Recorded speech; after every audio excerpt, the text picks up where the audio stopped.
Salut, c'est Roman de Oui Musique. Aujourd'hui, on va découvrir si l'apprentissage par cœur, c'est quelque chose d'indispensable et d'obligatoire pour être un bon musicien et s'il y a des alternatives. Allons-y.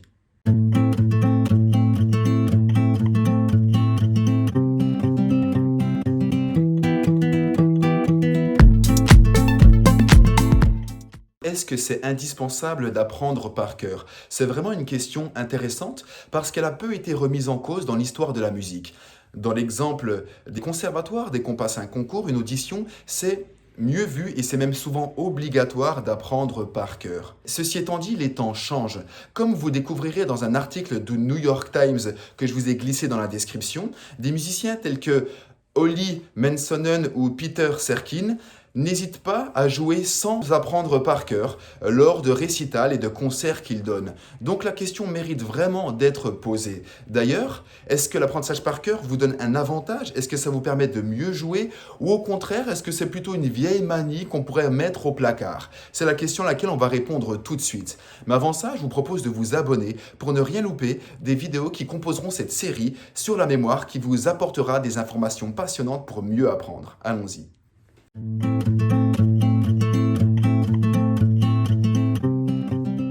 Apprendre par cœur, bien évidemment, ça comporte de gros avantages. Le plus gros de ces avantages, en fait, c'est que ça libère de la place dans votre mémoire de travail. En fait, ça diminue votre charge mentale. La mémoire de travail, c'est une fonction super importante lorsqu'on est musicien, parce qu'elle nous permet de garder des informations en tête, comme des informations, par exemple, d'un numéro de téléphone que vous répétez mentalement avant de le noter. Et ensuite, ça permet aussi de traiter ces informations en temps réel. Ça vous permet par exemple d'anticiper un doigté sur un passage délicat qui va bientôt arriver sans arrêter de jouer. Alors pour que vous puissiez libérer de la place dans votre mémoire de travail, il faut vraiment apprendre par cœur solidement et profondément. D'ailleurs, si vous souhaitez apprendre à mieux mémoriser, je vous propose de vous inscrire à un mini-cours gratuit. Vous trouverez le lien dans la description.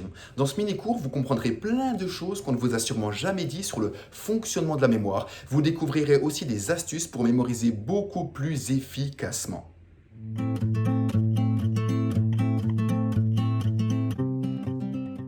Il est important de savoir que la mémoire de travail a des limites.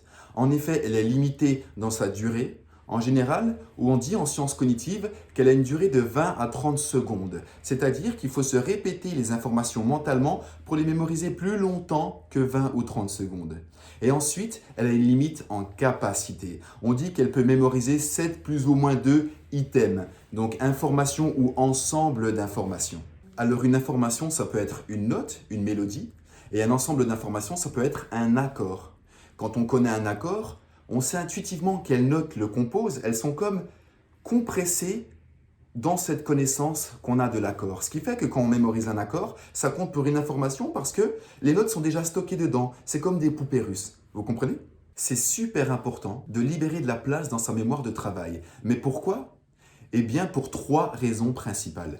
La première, c'est que quand vous avez libéré de la place dans votre mémoire de travail, vous pouvez utiliser cette place, cette énergie mentale, cette puissance de calcul intellectuel pour vous concentrer plus précisément sur ce que vous jouez et comment vous le jouez, sur votre manière de jouer. Vous pouvez investir toute cette énergie dans la technique, dans la justesse du doigté. En effet, quand vous connaissez par cœur un morceau, c'est comme quand vous êtes un pilote de rallye avec un bon copilote. C'est-à-dire que vous pouvez entièrement vous focaliser sur votre manière de conduire parce que votre copilote, eh bien, il va vous dire tout le temps ce qu'il y a comme virage, si c'est serré à droite ou si c'est tranquille à gauche. Donc vous n'avez plus à vous soucier de ce qui arrive parce que quelqu'un gère pour vous. Parce que vous le savez, si vous n'êtes pas entièrement focalisé sur vos gestes, vous risquez d'apprendre de faux gestes, de mal exécuter. Et un geste mal exécuté, c'est un geste mal appris. C'est un mauvais apprentissage qui va demander beaucoup de répétitions pour retrouver le bon geste, pour revenir en arrière. Donc c'est crucial de correctement l'exécuter. Le deuxième avantage d'avoir de la place dans votre mémoire de travail, eh bien, c'est que ça va vous permettre de vous concentrer sur votre interprétation. En effet, quand vous connaissez le morceau, vous n'avez plus à vous soucier de ce qui arrive. C'est-à-dire que vous pouvez tranquillement vous plonger dans votre ressenti. C'est plus facile de danser sur un pont quand on sait qu'il est solide. Si vous savez que le pont va s'écrouler, vous n'allez pas être en sécurité. Eh bien, c'est la même chose quand vous n'êtes pas sûr de bien connaître votre morceau. Vous êtes tout le temps en train de vous demander qu'est-ce qui va arriver bientôt et forcément, eh bien, ça vous pompe de l'énergie intellectuelle et ça limite votre capacité à vous focuser sur l'interprétation. Et bien sûr, la troisième raison pour laquelle c'est important de libérer de la place dans votre mémoire de travail, eh bien, c'est que ça va vous permettre de vous focus sur votre plaisir. Ça va vous permettre de vous plonger dans le bonheur, de jouer tranquillement, de laisser vos mains aller sur l'instrument, laisser aller vos sentiments parce que, eh bien, vous êtes en sécurité, encore une fois. Votre cerveau connaît la route. Maintenant, on va s'intéresser aux défauts de l'apprentissage par cœur, parce que tout n'est pas blanc ou noir, bien sûr.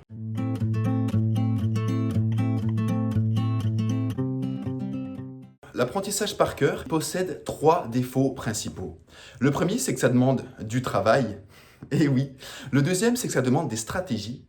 Et le troisième, c'est que ça demande de la confiance en votre mémoire.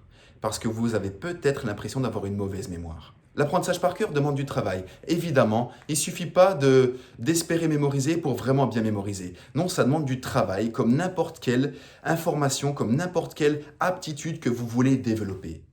Ensuite, ça demande des stratégies précises. Et bien sûr, c'est des stratégies qu'en général, l'école oublie d'apprendre. C'est pour ça que souvent, vous vous trouvez démunis parce que vous ne savez pas par quel sens prendre les informations et comment les traiter au mieux. Le troisième défaut de l'apprentissage par cœur, c'est que ça peut faire très peur en fait. Si vous n'avez pas confiance en votre mémoire, ça peut littéralement vous paralyser. Parce que peut-être que vous avez un super prof de maths ou un super prof d'histoire géo qui vous a traumatisé. Juliette, vous êtes une catastrophe! Ce qui fait qu'aujourd'hui, quand vous pensez à apprendre par cœur, vous êtes juste paniqué, votre gorge se serre, votre ventre se noue, vous avez tout de suite des phrases dans votre tête qui vous disent « Non, mais tu n'y arriveras pas, t'es nul ».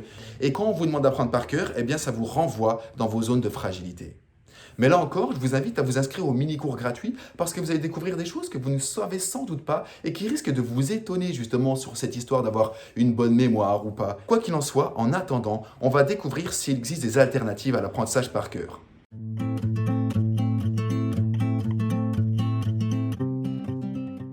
Alors, est-ce qu'il existe des alternatives?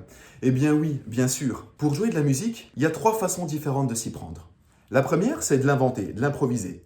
Mais donc, on ne joue jamais la même chose. La deuxième, c'est de la connaître par cœur. Bien évidemment, on vient de le voir.